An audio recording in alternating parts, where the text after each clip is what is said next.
Uh, my my name is Vinita Dev, and I am the significantly better half of Niranjan Dev, who you know all better.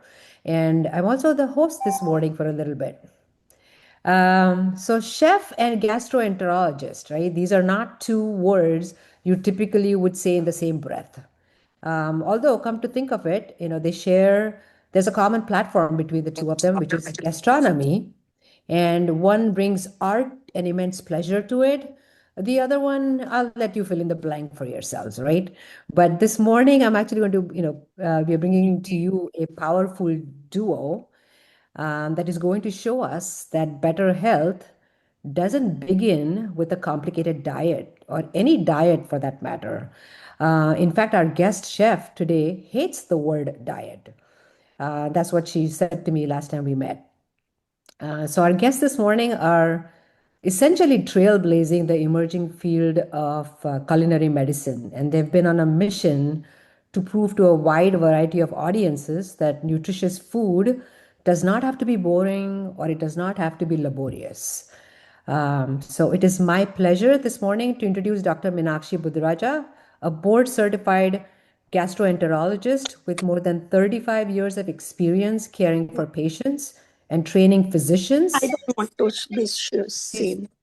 she's a faculty at Metropolitan Hospital in NYC, where she pioneered the culinary medicine curriculum for GI fellows after recognizing that many physicians receive very limited training in nutrition. Has also held leadership roles with medical boards, healthcare organizations, and national initiatives focused on digestive health, sustainability, and plant forward nutrition. Joining her is acclaimed chef, television personality, culinary educator, and cookbook author, Chef Palak Patel. Her cookbook is titled Food is Love, Plant-Based Indian-Inspired Recipes to Feel Joy and Connection. So the title itself tells you her philosophy on food and cooking and its relationship to us as a whole.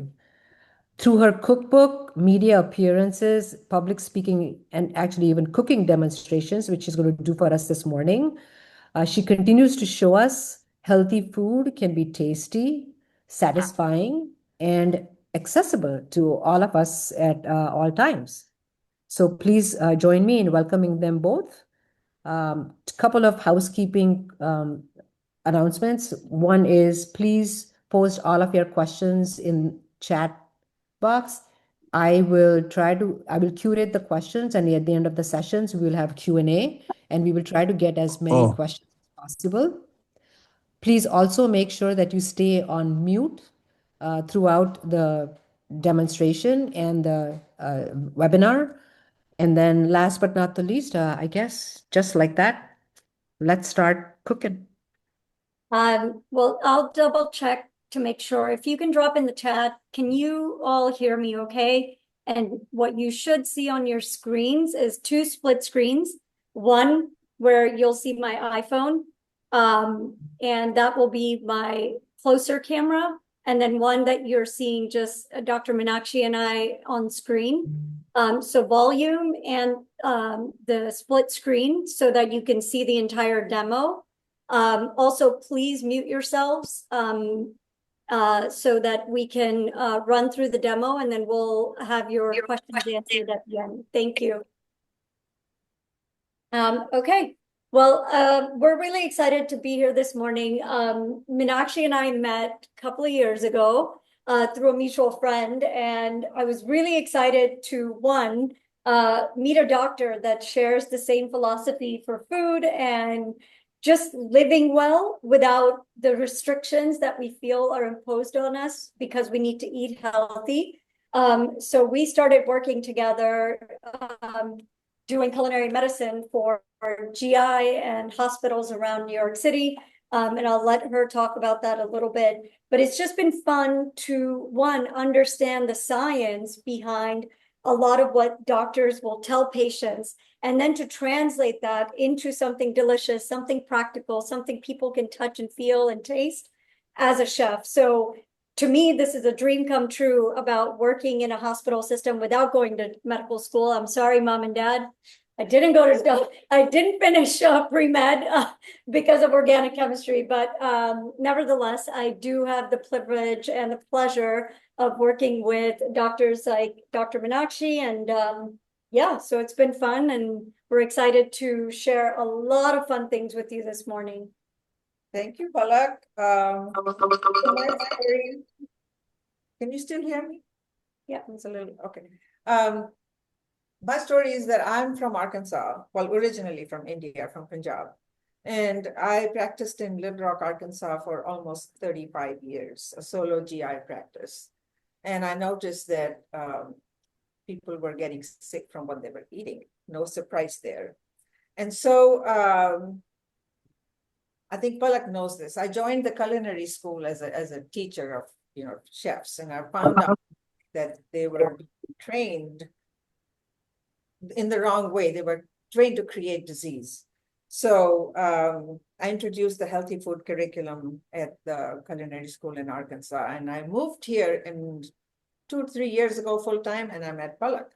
And so when I started working at Metropolitan, I introduced the proposal that gastroenterologists who are in training should know a little bit more about food than they already do. And that has been a major success, and we've already done 4 events tailored just for gastroenterologists. For example, cooking a Mediterranean diet, gluten-free diet, and the connection between the gut microbiome and fermented foods. So I'm going to let her talk to you more about the nitty-gritty of it. From now on, I will not be the doctor role. I will be her sous chef, and I will be making the atta and doing the dishes alongside her. So Palak, take it away. Yeah, all right. So this morning's agenda, we're going to cover a couple of things. Please speak up a little bit so we can hear. Okay. Let me move the... Yeah, increase the volume. Yeah, it's on full.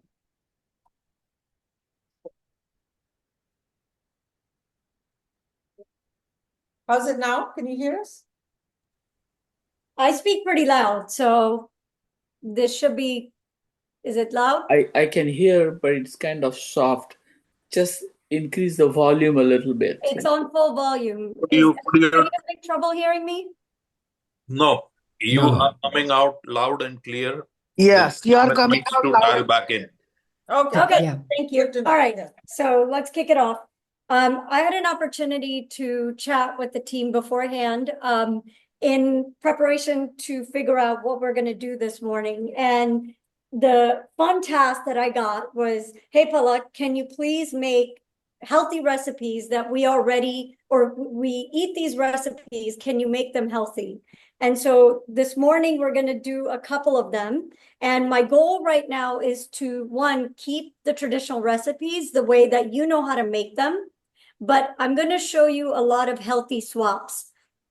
Sometimes it's going to be changing the ratio. Sometimes it's going to be adding things or omitting things, but all the while keeping the kind of integrity of the recipe. So the first one that we're going to do is idli. Now, I love idli. It's a long, laborious process to make idli from scratch. You have a lot of rice. We have a lot of lentils.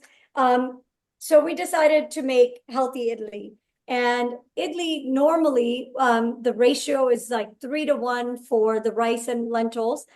I've got a fun way to be able to make idli without all of the rice. And if we know anything about rice, and we'll talk a little bit about how to take care of the glycemic ratio of the rice when we eat rice and carbs in general. But we're going to use oatmeal. So I want to show you a couple of grains, and then we're going to talk about how they're included into, starting with oatmeal. So everyone is mildly familiar with oatmeal. You probably know it in that goopy form from when you go to cafeterias or if you eat oatmeal. The great news is oatmeal is very vanilla. It can be added and seasoned the way you like it. You're going to see oatmeal in 2 forms. This one is steel cut, and I'll bring it closer, steel cut. And then this is rolled oats. what this means is rolled oats are further processed. When the oatmeal grows on a plant, there's the husk that comes on top. They feed it to cattle. Then the very first process is this. They take the grains and they put it through a steel thing, and that's what it looks like. It's cut through a steel mechanism, which is why it's called steel cut oats. These are amazing. When you look at the nutritional label behind rolled oats and steel, they look the same. But when your body eats both of these, this one that has been cut right after it's harvested is way better for your body because it slows down the digestion. And so either one is good. Rolled oats are obviously easier, more readily available, and a quicker cook time. So what I did is I changed the ratio in the idli to, normally you can make a quick idli with rava, which is rava or semolina. There's tons of different kinds of wheat products. So this is the semolina, only about a third of a cup. And then I put some oatmeal in there. The other trick that I'm going to show you, and this is I don't usually like a lot of gadgets, but this one is the one that if I ever recommend anything for everybody that's busy and you don't like chopping, you don't like cooking, but you know you're supposed to eat vegetables, I want you to look at this. I'm going to put a link after the demonstration to give you PDFs of the recipes and a lot of the tips that I'm talking about. But this is a chopper.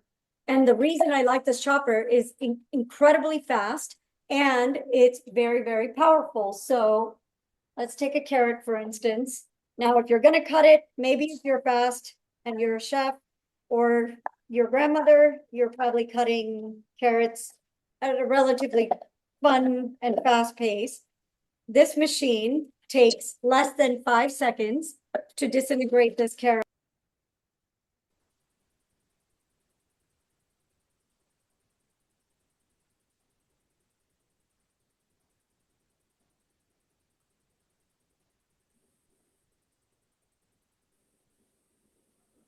I think your volume is gone now. Yeah, it's back.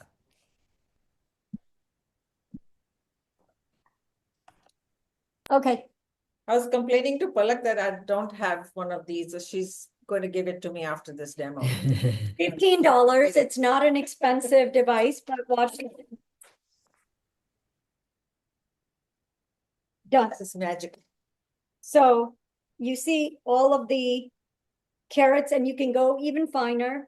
Now, the beauty of this is when you're making something like an idli, you don't have to necessarily just stick to one vegetables. In this, I put zucchini, I put peas, I put cabbage, I put broccoli, and I put a little bit of sweet potato.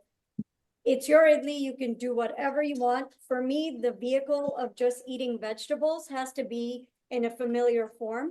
The seasoning is pretty traditional, depending on how and what you put into your idli.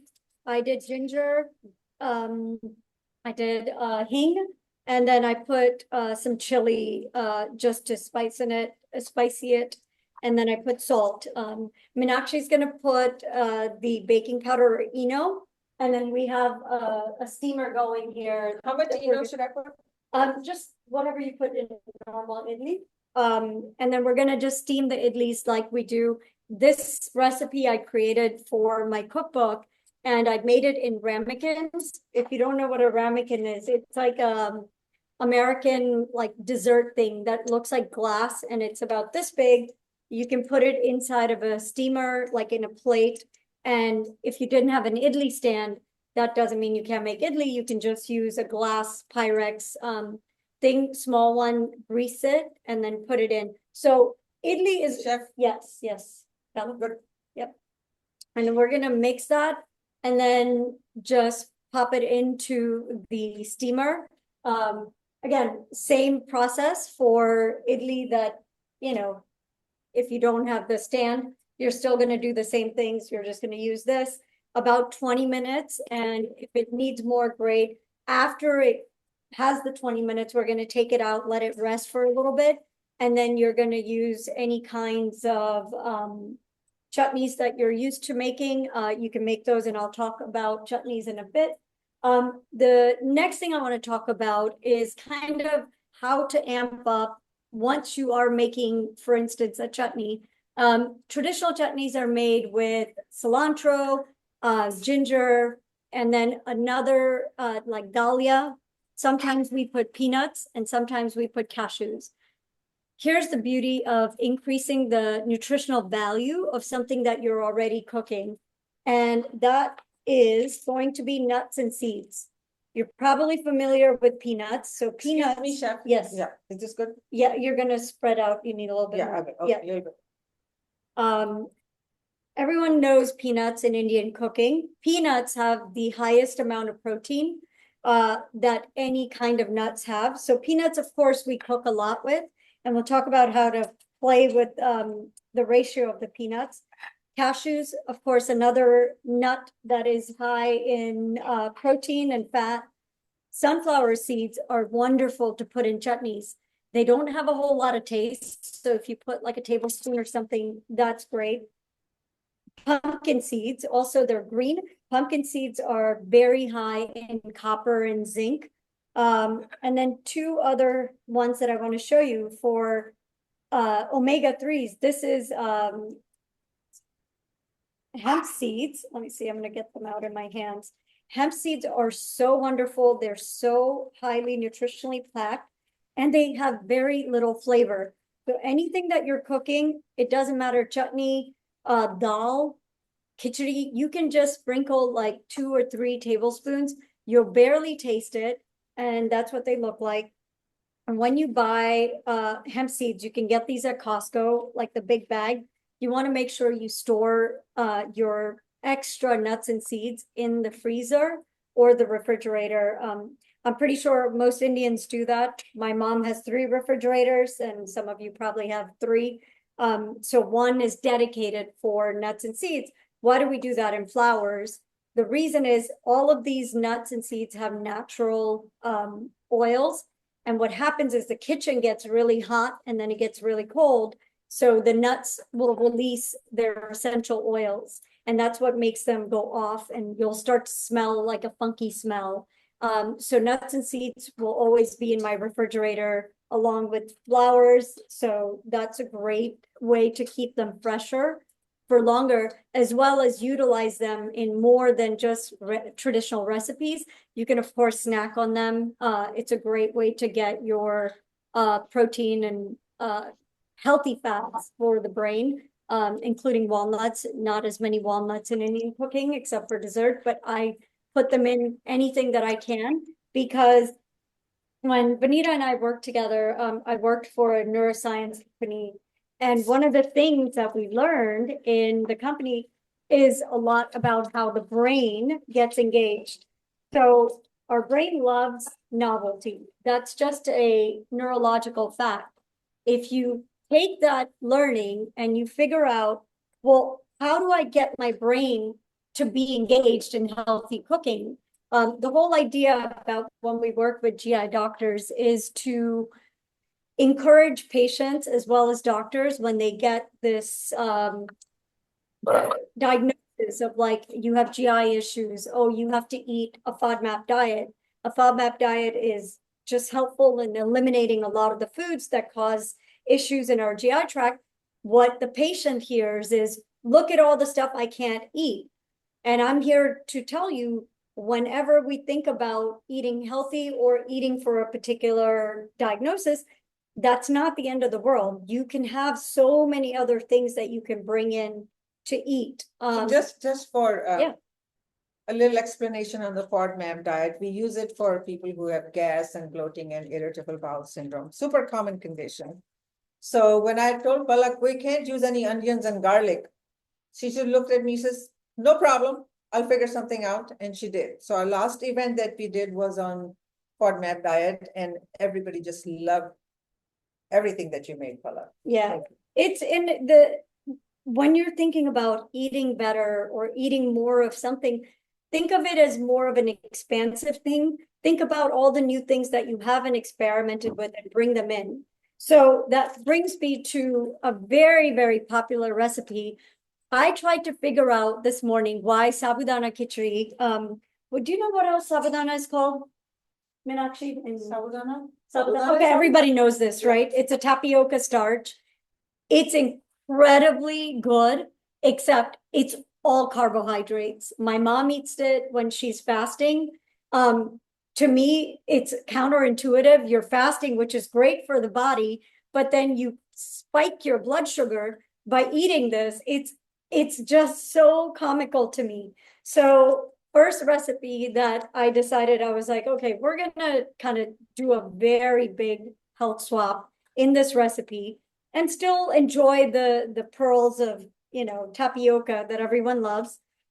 So a traditional khichdi, for those of you, I'm pretty sure everyone knows how to make this, but it's the tapioca that's soaked for 6 to 8 hours or overnight. Then it has a potato, a boiled potato that you cook, along with some peanuts, curry leaves. Great.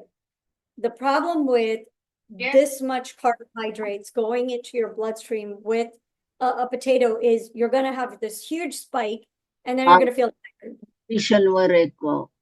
Can you mute yourself? Thank you. So the idea about slowing down the blood sugar spikes is to be able to add more protein and more fiber. What that's doing is it's slowing down all of the things that go into the bloodstream. And medically speaking, what is it doing? I just like to explain it like a 5-year-old. Because I had to do this for my mom. My mom was diagnosed with pretty severe diabetes in 2020. And since then, her A1C is now in the 6.4, 6.5. She's 81. And How high was it? 11 point something. Oh She was almost on insulin injections. Yeah. And with interventions like this is how we were able to get her insulin or A1Cs under control and her diabetes managed I with. think we talk about this a lot because we focus so much on medications that a lot of it, like 80% of the reduction, can be done by food. Right. And it tastes good. I don't want to diminish the fact that good food can taste good and it can be good for you. So tapioca starch is full of carbohydrates. I found this while I was doing research. This is called Middle Eastern couscous. It's Israeli couscous, or Israeli couscous is another name. It looks just like the sabudana. The difference is this one has 7 grams of protein for 1/3 of a cup. This is 1/3 of a cup, okay? So when you talk about adding fiber, so this has 7 grams of protein and 3 grams of fiber. When you're talking about then switching the nutritional value of something that you eat, you can mix and match. The texture is very, very similar to sabudana. So you can then add in, if you're eating a full cup, this is about a cup and some, you can just cut that into 1/4 of a cup, mix this Israeli couscous. The other thing I want to talk about, there's research that I'll send kind of the clippings of it, but there's this understanding that when you cool down, when you cook a starch like a potato, chickpeas or rice and beans, what happens is when you cook it, you refrigerate it, meaning you cool down the actual food, and then you reheat it, it's actually better for you. And all that's doing is there's starch in all of these things that I talked about. Those starch come unravel whenever you cook them. What the cooling process does, it coils them back up very tightly together. And what research has found is that when you reheat it, they don't uncoil, which means it, back to that going into the bloodstream, it slows down that sugar from going into your bloodstream, and the carbs become slower, if that makes sense. Now, So Palak, leftover rice is good. Leftover rice is great. Right. The caveat for rice, it's mixed reviews. However, basmati rice is better than short grain rice, and it does need a full 24 hours. When I read this research, I thought, great, like what an amazing way to spend time meal prepping when we're busy, cook all of these things, cool them down. So not only is it better for your schedule, it's better for your body, and you save a lot of time. So we're gonna make this kitchen, and I'll Meenakshi, can you do the tempering for this one? You'll just do a quarter of this and then this. Now for the potato, yeah. Cumin. So while Meenakshi does that, I'm going to talk about the potato part of it. So now, and then the curry leaves are right here. I've cooled this potato down. We can use it if we want to, but I want to encourage another, yeah. Cumin. Yeah, that's fine. I want to encourage another two things that we can add to sabudana khichdi, three actually. Beets, golden beets are very, very naturally sweet. So if you make something spicy, you can kind of cool down the sugar part without adding sugar, by adding something that's naturally sweet. So beets, golden beets are yellow.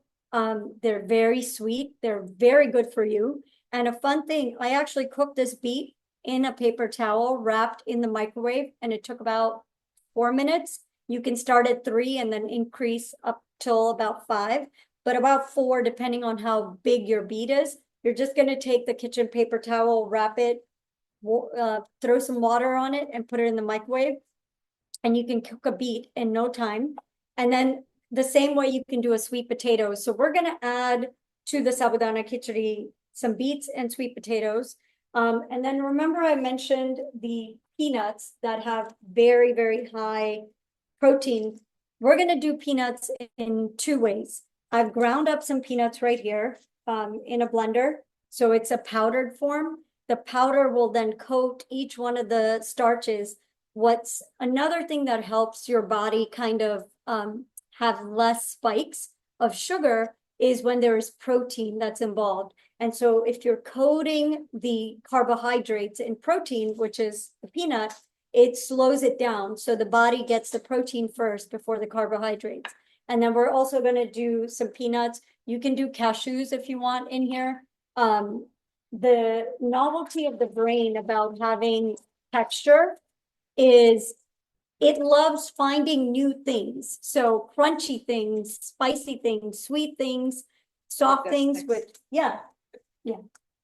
So we're going to put in the tempering, and I'll show you lots of peanuts, lots of cashews, some curry leaves, and some cumin, which is all Indian, traditional Indian things. So again, I wanted to keep to the recipes that you already know how to make, but just adding some new ingredients.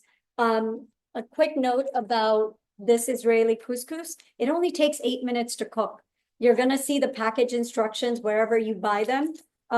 They are nice and pearly, and unlike sabudana, they cook way quicker. So 8 minutes, you can cook them the night before, put them in the fridge.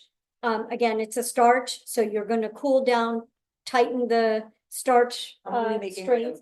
Yes. And then reheat it the next day and cook it.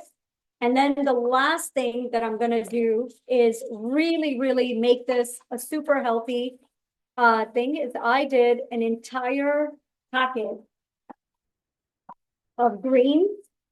These are a little bit of kale and baby spinach. I blanched it and then just made this green puree. I think many of you have read the Haryali khichdi. So this is a great way to add greens to sabudana khichdi without changing anything of the traditional recipe. You can just put cilantro, some chili, I put some ginger, and I put that entire thing of spinach. So I have it. I'm going to put a tablespoon, and I'll bring it over to the camera so I can show you. And then this is optional. This is not traditional, so you don't have to do it. I do it. I bought a whole coconut and grated it in that machine that I showed you. And I'm going to put some coconut for more fiber. Really quick. So this still looks just like our This traditional. smells so good. Thank you, Palak. Yeah, it's traditional sabudana khichdi. We didn't add any sugar because we had natural sugar from the beets and the sweet potato. It's spicy because I put lots of hari mirchi, green chili in there, and then we're gonna finish with lime juice and cilantro. This is such a great hack to be able to eat sabudana khichdi still and enjoy it and not feel bad because you front loaded all of these great ingredients into the recipe and really change the health profile of something that is nutritionally garbage, in my opinion. Tastes great, but it's You have never eaten this? From our Sabudana? Punjabi. this is a Gujarati, like my mom eats this when she's fasting all the time. This is the first time I'm actually making this. And imagine a diabetic eating this, like while she's fasting, so she has no protein in her body, and she's constantly eating bowls of this with potatoes. So we have to change this for my mom to be able to balance it a little bit. And then just the other sweetness that you can put, I forgot, is sweet butternut squash. This squash is naturally very sweet. It cooks a lot easier than beet. So you can buy these pre-cut at the supermarket if you want to, in the fall and early spring. By the winter, they'll go away, but these are great to have. You can even buy these in the freezer section, which is another thing I would love to talk about for when we're busy. You're like, yeah, Palak, that's great. I don't have time to buy fresh produce. That's okay. Frozen vegetables. I want to talk to you a little bit about the process of how frozen vegetables come into a bag like this. The process is they get picked at the peak of their season. So the spinach, peas, everything is picked at the prime freshness. And then they do a process called flash freezing. Flash freezing is it gets really hot water, so it kind of cooks it and then it cools down very rapidly. So all the color, all the nutrients get closed in, they get put in a bag, and then they come to our supermarket. This is a great thing for working Yes, for working women and working ladies. adults. This is a wonderful ingredients to cook with. And then the last thing I'm going to ask Meenakshi to add is the peanut crumble. We have just converted that recipe from 0 protein to at least 8 to 10 grams of protein and vitamins and minerals. So you see, it's very easy to add good things into the things that we're already making. So that's. Palak, did you roast the peanuts before? You can, yes, you can roast it. You don't have to roast it if you're busy. Again, the idea is to consume the good stuff, however you can get it. And in that, I don't mind using the microwave when I'm busy, judiciously, because not everything, it requires a Sunday cook time. Next recipe we can just put that in. The next recipe I got from the group was upma. Upma is traditionally made with rava, soji. These are all wheat products. And the reason a lot of semolina is not as bad, but again, like, how can we take things that we're already eating and really make them where we feel good about eating it and there's no guilt? So I decided to challenge myself and think about, well, if it's a wheat product, how can I go upstream, right? We've already learned that as soon as things get refined, the further down the process, the more refined, the worse it is nutritionally. So back to the fun grains, bulgur, which is bulgur wheat is what it's called. It's dalia, I think, in Hindi. This is cracked wheat, and I'll bring it. So is this pre-cooked? This is not pre-cooked. Okay. That's what it looks like. There's just pieces of cracked wheat. Again, the wheat gets thrown into a machine, cracked unevenly, so very little processing, unlike a semolina that is tiny and it's gone through the machine, it's gone through processing.